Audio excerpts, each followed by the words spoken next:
Welcome to Impact Discipleship. All right. So, hello everybody. My name is Joshua Beiter. I've regularly attended here since the beginning, before KEM was established. So, I'm just so thankful to be able to now be partaking in the great endeavor of pursuing discipleship, being discipled to disciple. It's the amazing formula that Dr. Jeff has laid down before us, which is a reflection that comes from Scripture, biblically truth. We touch on that today as well. So right off the rip, I just want to say that I am very intrigued or interested in the life that Solomon had to live, because that Yahweh asked him what he wanted and he said wisdom, and because of wisdom he gained everything else in the world, which is interesting to me. So it's the power of thoughts, and it's the power of Yahweh's thoughts, more importantly. So right off the rip, let's dive in. We will be going through Proverbs today, so if you do want to read there, most likely we're going to stay within the first 19 verses, and maybe a little less, maybe a little more, but specifically within chapter 1. So the goal I have for you today is to be thinking big mission, like the biggest mission you could ever be sent on.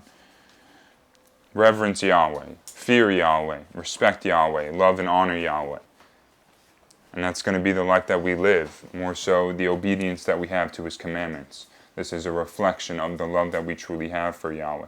Just like loving a family member or a friend, you show that appreciation and that love by either doing tasks, saying nice words, or just generally sharing that love with them. So we did have an introduction of a few worship songs before we turned on the video today. It was just, to me, the encapsulation of a heart behind reverencing Yahweh, behind the utmost respect, as if it was a parent or somebody you look up to standing right in front of you. So why the Proverbs? Why any of this? What's the purpose and what's the theme? The purpose to me would be to attain or achieve and successfully reach wisdom. And we're going to discover what wisdom is. So we're going to first start off within the first 6 verses. The Proverbs of Solomon, son of David, king of Israel, for attaining education in wisdom and moral discipline, to comprehend words of understanding, for acquiring training in discernment of wisdom, justice, judgment, and equity, to give, what was that word again? Subtlety. To give subtlety, to sharpen the wits, teach discernment and common sense to the simple, untutored and ignorant, to give knowledge and discretion to the youth.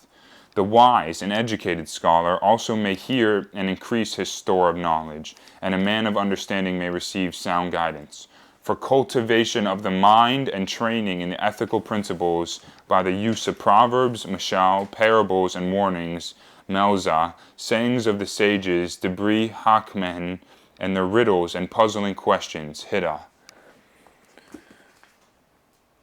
So those first 6 verses, to me, it's kind of like an introduction of what the Proverbs are. So it's more so like to gain understanding, to gain wisdom, to be educated. But that leaves me with the question of how. How do we get educated? You know, like, okay, so we're given an outlook of like some things that come with it, but how so? How do we get to that point?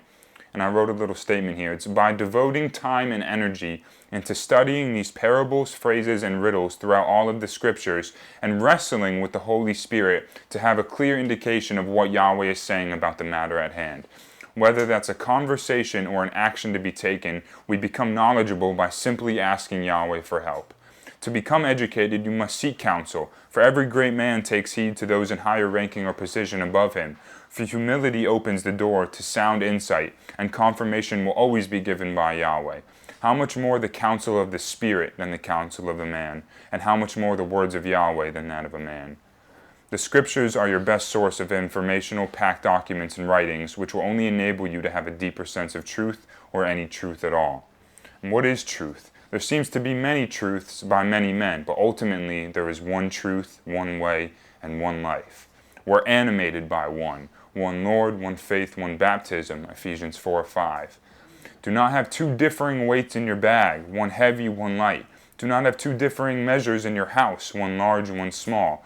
You must have accurate and honest weights and measures, so that you may live long in the land, and that the Lord your God is giving you. For the Lord your God detests anyone who does these things, anyone who deals dishonestly. Deuteronomy 25:13-16. And I know that's speaking on the literal reference of measuring scales, like weight differences, but how much more the kind of wishy-washy weighting of our actions, decisions, and thought process.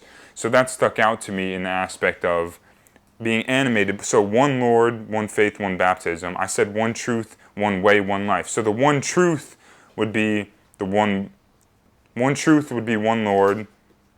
One way or weight would be the measurements, and then one life. Blessed is the one who does not walk in step with the wicked, or stand in the way that sinners take, or sit in the company of mockers, but whose delight is in the law of the Lord, and who meditates on this law day and night. That person is like a tree planted by streams of water, which yields its fruit in season, and whose leaf does not wither. Whatever they do prospers. Not so the wicked. They are like chaff, and the wind blows away. Therefore the wicked will not stand in the judgment, nor sinners in the assembly of the righteous. For the Lord watches over the way of the righteous, but the way of the wicked leads to destruction. Psalms 1-6. So I incorporated in there the one truth, one way, one life, and those were the three areas of Scripture that came to my mind to kind of shadow those statements. And then to go into a little deeper on the opposite side of that scale would be mockers. It's kind of like a little subcategory that I placed in here. I felt it was perfectly aligned with the teaching that we had last night, known as Scorched Earth. And just the significance of the timing. Like I said, I was supposed to teach 3 weeks ago. And the fact that I didn't teach, to then hear the message that we heard last night, and then have everything that I've been thinking and pressing in onto a line, just in the season that this message was being presented, was very cool to see. So I wrote up this little thing. Well, first, the definition of a mocker. What is a mocker? Usually we know a mocker to be somebody that will copy something you say in a changed tone, right? But mockers, also called scoffers in Scripture, defy and renounce truth and good things, not only to their own detirement and destruction, but that of others. They are provokers of others to wrong, strife, and evil.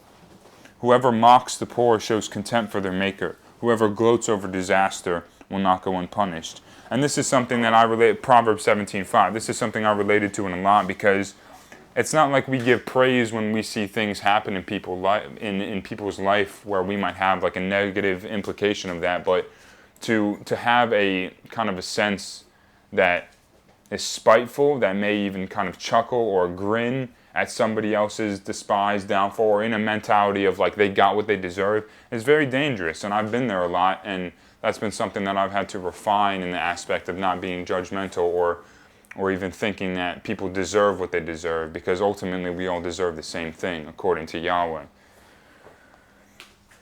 And this was kind of like a little solution. And a lot of these things are coming from the book of Proverbs, which is awesome for the fact that it relates to the whole topic of wisdom.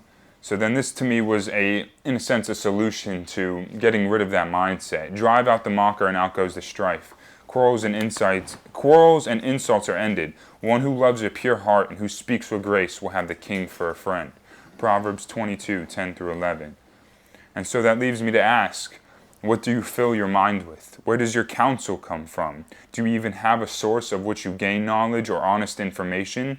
Throughout the Proverbs, which were documented by the wisest man on earth ever, Solomon himself, we see some of the deepest revelations I believe to be in all of Scripture. We see and experience the mind of a man like you and me, who Yahweh saw as righteous and well-pleasing. So Yahweh, asks Solomon, what is it that you desire most? And Solomon says, wisdom. Yahweh says, because you have asked for wisdom above all things, I will make you the wisest man to ever live in all of the land. You will be greater than the kings before you, and no king after you will exceed you. You will add to yourself many things, as wisdom will guide you. Wisdom was granted, and everything that came with it as well. But little did Solomon know this would open the realm of awareness and invite both evil and good into his life. For wisdom is the knowledge of both good and evil. In a sense, wisdom might be a burden. Have you ever felt the weight of awareness? Do you ever feel burdened by the insight you may have? I have felt this way. I have felt as if it was a curse more than a blessing because of what I can see or sense. But what a lie, for it is better to see and be troubled than to have no sight at all. Wisdom is cunning and discerning like a ninja. It predicts outcomes and solutions by taking time to ponder and view with multi-perspectives. This to me is wisdom. What are you saying, Yahweh? What are you saying, Yahweh? This pivotal question would also be known as virtue, the first step in partaking of the divine nature, holiness and grace. And this immediately brought up in my mind the 2 Peter. And I was talking to Dr. Jeff this morning. One of the first teachings that I can remember having here with him as a student was the traits in 2 Peter that pretty much give us the road to divine nature. Yeah.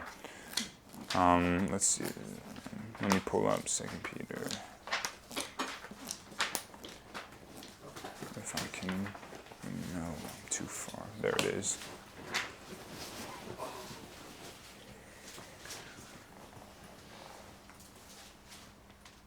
So 2 Peter. We're starting at verse. I'm going to read 1 through 11. What chapter? 1. Oh. Yes. 2 Peter, the first chapter. Simon Kepha, servant and apostle of Yahshua Messiah, to those who have obtained the same precious faith with us, through the righteousness of Yahweh our Father, and our Savior, Yahshua Messiah. Love and peace be multiplied to you through the full knowledge of Yahweh and Yahshua. I love how that ties even into the facet of wisdom, how through the righteousness of Yahweh and Yahshua, by having the knowledge of them and then living out the lifestyle, as his holy power has granted to us all that pertain to life and holiness, through the full knowledge of him who called us to glory and virtue, through which exceedingly great and precious promises have been given to us by him, in order that through these you may be partakers in the holy nature and escape the corruption which is through lust in the world. And also for this very reason, giving all diligence, add to your faith virtue. What's virtue? What are you saying, Yahweh? What is Yahweh's mindset behind the matter? What is he saying? What is his will? And once you ask that question, you then gain knowledge. In a sense, it's like a download. The information comes to you. The Spirit reveals itself to you and might give you insight towards something you didn't understand before. So to your virtue, you add knowledge. And to your knowledge, temperance. And I love this fact that it says temperance, because it's not just self-control. It's self-control, everyone thinks of not doing something. But temperance, to me, would be kind of even-leveled throughout multi-leveled situations. So being able to keep a poised thought process or a calm state of mind when everything around you might seem in chaos. I did write a little thing in here for temperance. I related that to sober state of mind. So being able to clearly process or have mental clarity. And then I tied that into Mount Zion and where Yahweh dwells. We'll go into that more, but I'm going to just get through the list. Temperance, and to temperance, perseverance. So with a level state of mind, you are then able to persevere because you can see and have knowledge and have the faith to be able to even do those things to begin with. And with perseverance, holiness. So to continue to push through doing the right thing, you then gain a state of mind or a life that's given to you by the grace of Yahshua that guides you throughout the circumstances you're in. Until your holiness, brotherly kindness, the love of the Messiah, being able to perfectly reflect or be animated by that one truth that lives within us. And to brotherly kindness, love. And love is Yahweh. Yahweh is love. The attributes, I could have even gone into those attributes. If somebody wants to flip to 1 Corinthians 13 and find the 16 attributes and read those, that would be amazing. Just so we kind of have an idea of who Yahweh is and what he stands for. Which chapter? 1 Corinthians 13, I believe it's verse... Chapter 13, verses... Here, I'm there. Love is... So chapter 13, verse 4. This to me is what Yahweh is, which is what we have access to by following these steps. So faith, it starts with faith, virtue, knowledge, self-control, perseverance, godliness, brotherly kindness, and love. Love is patient and is kind. Love is not jealous. It is not boastful. It is not puffed up with pride. Love does not behave rudely. It does not seek its own advantage. It is not provoked, become worked up in irritation, thinks no evil, does not rejoice in iniquity, but rejoices in the truth, does not betray, believes all things, hopes all things, endures all things. Love never fails. And I love the fact that it starts with patience and ends with never fails, because patience to me is the kind of foundation of faith. We're waiting, we're working things out, we're wrestling, we're pushing through, we're in prayer. It's so patience and then never failing bind those attributes perfectly in my mind. And I love the fact that we have a clear written down example of who Yahweh is and the standard that he set for us. So just going through that, some points that I made related to that section in 2 Peter was the fact that it's one faith, one Savior, escaping corruption through this pattern. Like, we've literally given a solution to struggles in the world. We can escape the corruption of the world by following these steps. And like, how hard can that really be? We think about how hard that can really be until it's crunch time, when we're in that moment where we then have to ask that question, what are you saying, Yahweh? And in order to even do so, it takes a second to pause. It takes a moment that goes, okay, like, I understand the way that I'm feeling, whether that's furious, jealous, sad, angry, happy, whatever it might be. But then wait, this is irrelevant in a sense. What are you saying, Yahweh? And that welcomes him in. That's how we invite wisdom in. That's how we seek a different state of mind that is different than the human mind, something that's much broader with multi-perspective. So I have a question. What is wisdom to you guys? What would you define wisdom as? I'll ask a few people that, like Shiloh. Oh yeah, where's the mic? Shiloh, how would you define wisdom? I define wisdom as it's not like more than, it's more than knowledge, you know what I mean? It's like situational awareness at the same time as understanding. Definitely. In all things, I guess. Agreed. Kenny, what do you define wisdom as? I would say probably like courage. Kind of like awareness, how Shiloh was saying. Very good. Very good. Yeah, courage. I when I heard courage, I think about the motive or the drive in order to do something, or ultimately the reason you would, even if there is none. So it's kind of like that terror barrier, like stepping through that would be courage, regardless of the way you feel, being able to move forward. It's good. So there's a literal definition for wisdom that I pulled just straight out of Google, and it's the quality of having experience, knowledge, and good judgment, the quality of being wise. In other words, wisdom would be the application of knowledge directed towards making the rightly calculated decision or statement. Can you read that again? So starting with the definition. So the definition of wisdom, according to Google, is the quality of having experience, knowledge, and good judgment. The quality of being wise. And then this is my little sub-writing. In other words, wisdom would be the application of knowledge directed towards making the rightly calculated decision or statement. And I love the fact that experience is in there, but experience is dangerous, because we all know the world says, well, you gain understanding through experience, and I'll even take it a step further in the aspect of probably what we all hear is, like, let's just say sexual activity, and that's something where people say experience is needed. Well, you don't want to not have experience, and that could be the biggest lie. Just to gain the knowledge of something where you're told to stay away from, you're willing to compromise for the sake of gaining an understanding of what it may feel like, taste like, smell like, sound like. Experience can be dangerous, so definitely use discernment when weighing your scales with experience, because in not all manners have I experienced that experience is good. Well said. And so coming back into Proverbs, so that to me was the breakdown of the first 6 verses, kind of like, okay, like, we're told this is what we can gain, education, but then how do we get educated? And then I correlated that into the steps into 2 Peter, which to me are just, it should be the standard. It should be the everyday writing on the tablets of your mind, in each moment if possible, what are you saying, Yahweh? And then that download comes. And then you have the motive to be able to act accordingly. And then you continue to do so even if things waver a little bit. And then you gain a sense of peace and a deeper awareness, and then strength to be able to just abide in that will always. And it's quite majestic what can come of those things. But it takes, first off, faith, but a level of submission. That submission comes from, and I love it, one of somebody who attends here says, I forget her name right now. She says, submission to Yahweh is getting underneath his mission. So the will that he has is you pretty much getting underneath that and backing it up. So it's first getting yourself off of even an even level, getting underneath what he has, and then performing within that will.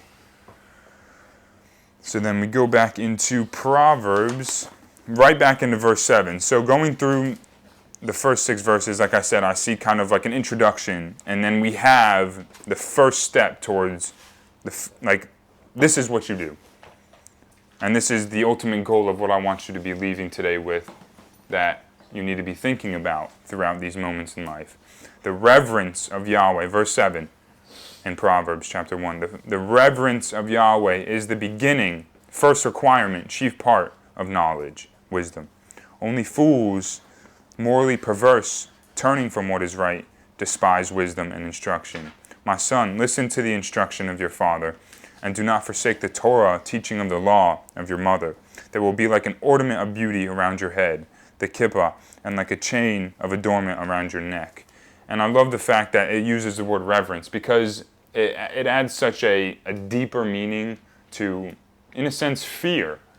You know, and it's not fear of like be scared, but also like, yes, you should be scared when you do things throughout your life, you know, especially with the message that we heard last night. It is so crucial right now in this faith walk that you are known to be set apart, and you are known by the facets of love, because, you know, it's just a time right now where evil is so relevant and is so lurking that if even the slightest bit of a lazy mindset, it'll seep in and it'll start to kind of tear away. And what I've noticed is that sin bleeds out, right? So if I'm lenient in one area, it infects the others. So if the doors aren't closed, if the walls aren't put up, and you have that shield of faith ready in your hands, then most likely you're going to catch yourself in a pattern of rippling out and then having to kind of reconstruct, make that platform again, and then hold your ground. And trust me, it's much harder to hit the restart button than it is to just keep going. Having to fall and then restart and then gain momentum, and then not the fact that this matters much, but rebuild your reputation, because it does matter. What people say and what people think shouldn't be the base of your identity, but you should kind of take heed to those things, because it just, in a sense, like you have to give off the persona that, you know, you're operating within the will of Yahweh, or else you're just going to be kind of, you will be mocked. You will be mocked, you'll be looked at as a hypocrite, laughed at. And these are things I've experienced, and it's not fun. So wisdom. Wisdom. What does Yahweh say? And so right off the reverence of Yahweh, I said verse 7 gives us the first step as to what we need to do in order to gain wisdom and understanding. In all caps, respect Yahweh. Do what it takes to stay on the straight and narrow. Usually it will be hard, and at times you may want to quit. Immediately, you know, I flip to 1 Corinthians, and I'm sitting here, like, I've always heard people say, you know, the Bible isn't just like crazy, like flip it open and whoa, there's something that speaks and changed my whole life. Like, most of the time, that's how Yahweh speaks to me. I will be so hungry for the fact that I just want something pure directly from Him, that I'll flip open and I'll flip to an area that my eyes set upon, and just instantly He speaks to me in that moment. And in this case, I flip to 1 Corinthians 15:58.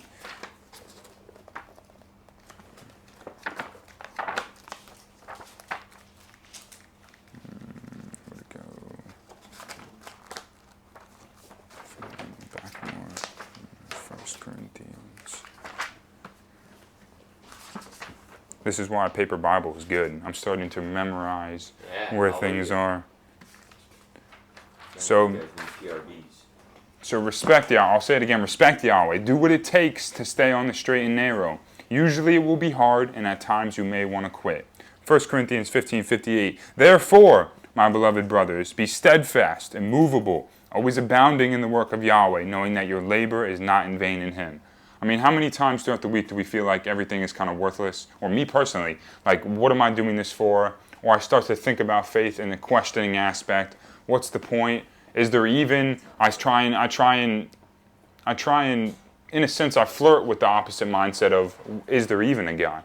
And this has been very, very dangerous to me over the years, because truth has been established. We know truth to be established, and we've all experienced truth, hopefully, to some degree. So to question that is to completely diminish the experience that you had with the Father and the Son, to be able to even come to that place in the first place.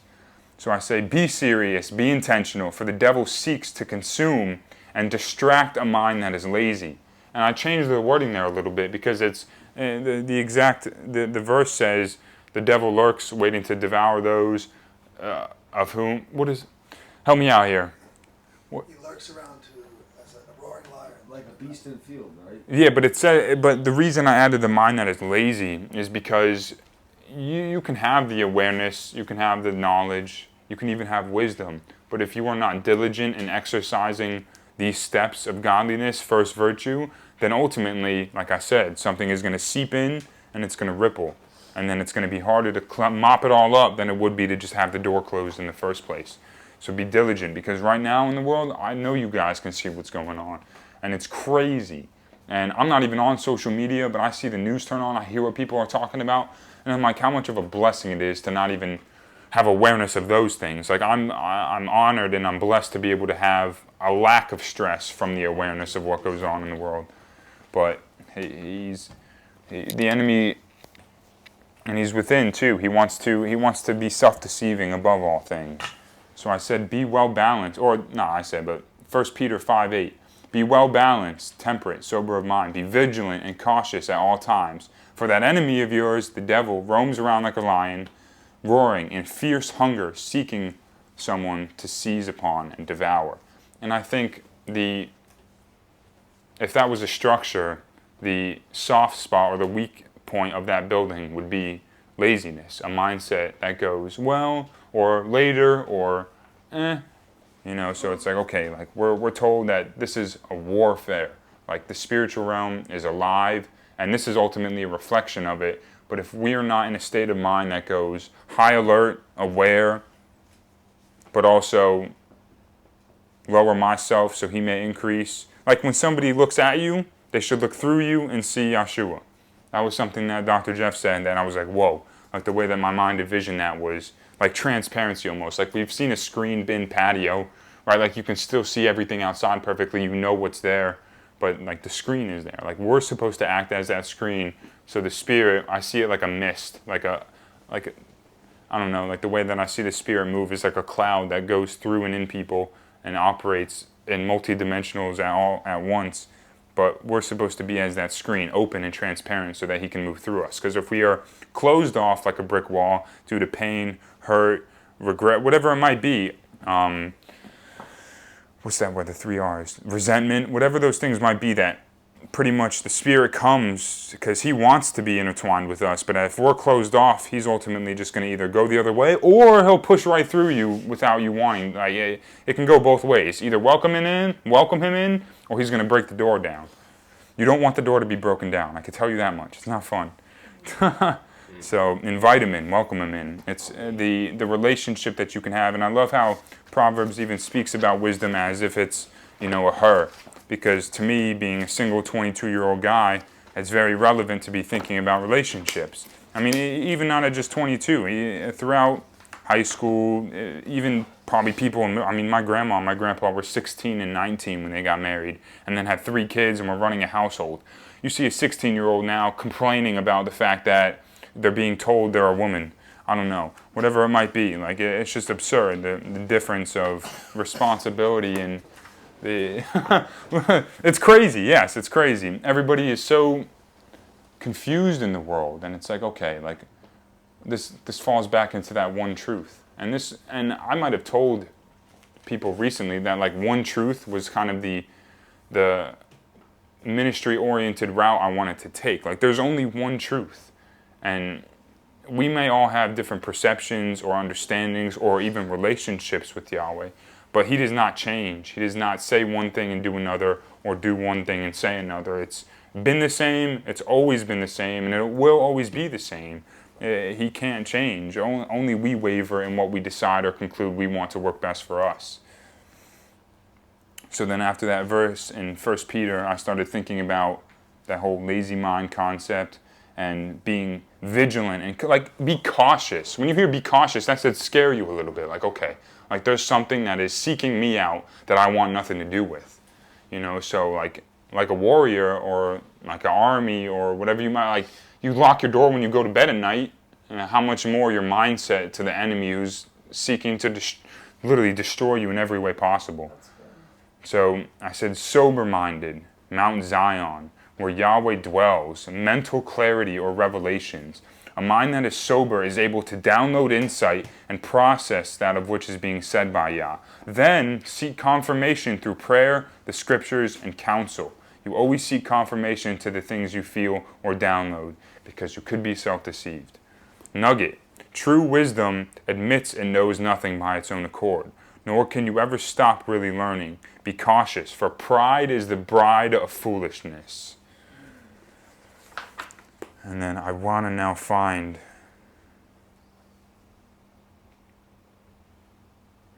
where's that? Teachers.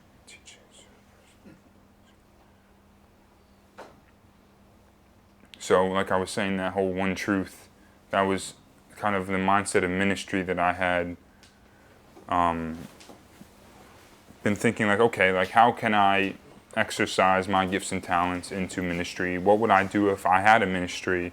Would I be preaching? Would I be writing? Would I be singing? I don't know. And so, yeah, all three, right? Why not everything?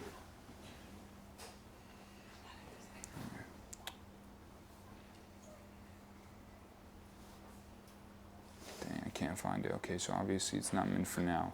But there was this verse, I remember reading it to someone, and it was just the definition of one truth to me. And it's like, okay, like, I get so sick within myself when I personally waver. For me to look upon and see just this wishy-washy living is so saddening, yet it creates a drive that wants to do better. And I think that's the heart that Yahweh wants. Not somebody that's saddened or condemned or burdened, but a heart that goes, okay, I understand the struggle. I see the areas that need improvement. Now let's run this race. Even if it hurts, if you're tired, if you don't want to, right? Like it's Yahweh meets us on the 50-yard line. If we have an 100-yard field and he's already there waiting for us, but we're playing around on the 20 thinking like, what is he doing? How can you expect anything to flow properly? You literally have to push yourself, persevere, virtue, knowledge, self-control, perseverance, godliness, brotherly kindness, love, 50-yard line. These are the steps to get to a place where Yahweh goes, open hand living. And operating inside of this will, like I said earlier, it's just a majestic thing that I want everybody in life to have. My heart is so full of compassion and sympathy and empathy and concern and love for other people that at times it was my downfall. I would allow myself to be walked on, stepped over, hurt, used, blamed for the sake of making sure somebody else was okay. And because of that, the self-respect lacked, and then learning the fact that we are the temple, Yahweh dwells within us. We should have the utmost respect for him. So what does that say about the temple of which he dwells, our body? I'm currently going through laser tattoo removal. I've been contemplating heavily about getting my second consultation for my whole hand. Like, to construct belief systems as we grow and experience life, Yahweh then comes in and goes, now deconstruct everything you think you know and allow me to show you, allow me to take you through a journey that is going to be something new, something different than what to expect. And in doing so, when you back these things up with the word that is in front of us, especially what I'm realizing is using different translations, having the NKJIV, New King James, NKJIV right next to me as I read something that's more Hebraic based, you can kind of intertwine this poetic, mystical, yet like information based instruction that is so, like, I've become fascinated recently with just reading the Bible. It's all I've been doing. I read through the book of Proverbs probably 3 times this last week. And now I feel Yahweh is saying, let's take a tour through it, with our family. Like, let's go through wisdom and really start to gain tools to be able to have such a precise decision-making thought process that we won't stumble. Because like you said last night, like it's no longer a process of sinner, reverting to vomit, being caught up in traps, ensnared even. It's more so like, okay, I've been given the tools I need, I've been redeemed. Now let's actually do something about it. Let's harness this power or harbor this relationship with Yahweh, this deep, intimate place, and then let's use this grace. Let's impart this grace first, one-on-one. Yahweh gives you what you have so that you can give it back. If you are given by Yahweh and then just throw it out in the sense of like kind of loosely hang on to it or even overshare, which is a big area in my life where I'm starting to refine, then it kind of takes away from the power of that one-on-one, because not everyone's going to understand the same thing. Not everyone's going to perceive the same message, even from the same verse. So it's like, okay, like Yahweh's the same all the time, always, in all things, for all things, by all things, but he's could be and is different to each their own understanding. So I think being aligned with one truth backed by Scripture and then having open community to discuss and make discernments or have discretion amongst conversation is very valuable. So first, he gives to us so that we can have one-on-one. It's like a marriage. When I was formulating this teaching, I was going to do it about marriage. I was like, okay, I've had examples of what not to do, what to do, single people that are engaged, and I was like, okay, I can kind of formulate this reflection of marriage based on what I've seen, but then it went even a scale higher towards him. Like, I remember I was speaking with my mom, and I told her, I was like, we as people are horizontally aimed, right? So we rely, we seek, we rely. But what about going vertical? What about going, yeah, because his whole thing is like, as a rapper, his whole thing was like vertical, straight up. Little Uzi Vert, he's fast and he goes up. And he did in his career. I mean, not the most worthy guy, but that concept of vertical. And I was like, Mother, I was like, to not speak on anyone's situation, we, or me as a person, cannot seek or expect to gain anything from Yahweh if it's not from Yahweh. Meaning when we desire or when we seek confirmation or expect things from people or even a certain type of love. If the love, I see this whole spiral of things. If the love doesn't come from Yahweh first and we can't give it back to him, then how are we supposed to give it to others? So like you can't give what you don't have. So step number 1, download, embrace, become intimate. And in doing so, the steps before you will be made clear. And then discretion, know when and where and how, and even if, to impart that grace unto others. Because especially as men, I think what I'm starting to kind of sense is that a relationship with Yahweh, as much as it is supposed to be noticeable through the way you live, it is a very intimate thing. Like nobody knows the marriage that you have besides the two who are in a marriage. You shed light, you give kind of glimpse of the fruit of that marriage, but only the two individuals involved are really going to know the deep level that you've kind of created within this relationship. So my encouragement there would be go vertical. Like really let go of all this horizontal lifestyle living, seeking, expecting, wanting, kind of building this life, and really just take a second to pause. And Larry said it best to me. He's like, how often, literally, physically, do we take a second to stop what we're doing and open our hands and even look up? Can you say that again? What Larry said to me? Yeah. How often do we have, or do we even take a second to pause, open up our hands and look up and go like, what is it that you have? What is it that you're saying? What is it that you want? And this ties it back into virtue perfectly. It's literally like Peter, wrote Peter, right? Duh. I'm thinking Paul wrote Peter, no. Peter literally has it laid out. Like if you could sum up the walk of faith, it would be in those 11 verses that he starts off the second book with. Like, to your faith, so the belief system to even know any of these things, right? Because we understand that to somebody without faith, all of this is foolishness. It would pretty much be like, I don't know, worthless. So it's like, okay, back again, tying into that whole aspect, discretion, understanding, what Yahweh is saying, not just emotionally based saying things or doing things, but rather pondering, right? Like throughout all movies and stuff, the wise man has always been the quiet one on the top of the hill that's not saying anything or kind of just watching. And it's like, okay, when you submit and you become quiet, Yahweh intercedes. You then must use discretion and discernment to then impart that grace to others. But if you're not taking a second to pause and do this, then you'll probably be jumbled in what Yahweh is even saying. So, I mean, I could continue to go on, but as we go through the book of Proverbs, my ultimate goal for today especially was to bring that reverence to the table, to really understand the depth that evil is alive just as well as goodness is alive. And quite frankly, evil is a lot more enticing and attractive than truth is, because it satisfies the desire of the flesh, the carnality that we feel. And most feelings aren't a bad thing. I've heard people say feelings are bad, we should get rid of them. Feelings are good, they help you navigate.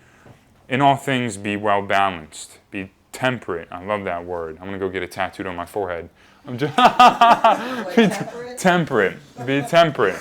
And it's like, okay, like Using temperance. I'll end with this. Exactly. I'll end with this. If you could envision right now this kind of like half-circled hallway with doors.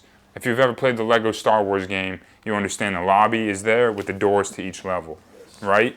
Now, within these doors, let's just say there's 10 of them, or 5 of them. Brand them, so you have relationship, you have finances, you have even faith, you have work ethic, whatever these things are. There needs to be such a well-balanced download, so it's like, okay, open hand, Yahweh gives you, now where do you categorize and how do you distribute properly? And as you submit to His will, get under His mission, He'll pretty much do all the work for you. Once you're in His hands and you really do let go, you're like a puppet on strings that is used by the ultimate puppet master.